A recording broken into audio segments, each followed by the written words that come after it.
నమస్కారం ఘంటారావానికి స్వాగతం. ముందుగా ప్రధానాంశాలు. భాజపా కోసం కిషన్ రెడ్డి కంటే రేవంత్ ఎక్కువగా కష్టపడ్డారన్న కేటీఆర్. లోక్సభ ఎన్నికల్లో భారాసకు మంచి ఫలితాలు వస్తాయని విశ్వాసం. ఏపీలో ఎన్నికల తర్వాత కొనసాగుతున్న వైకాపా దాడులు. తిరుపతిలో చంద్రగిరి తెదేపా అభ్యర్థి పులివర్తి నానిపై దాడి.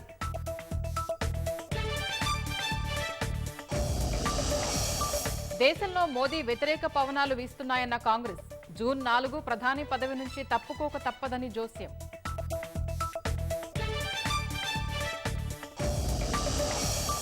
ప్రభుత్వ రంగ సంస్థల్ని ప్రైవేటీకరిస్తామన్న పాక్ ప్రధాని.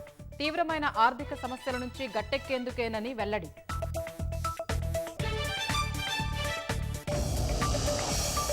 సౌర తుపాను భూమిని తాకడంతో ఏర్పడుతున్న అరోరాలు. పలు దేశాల్లో వివిధ రంగుల్లో దర్శనమిస్తున్న ఆకాశం.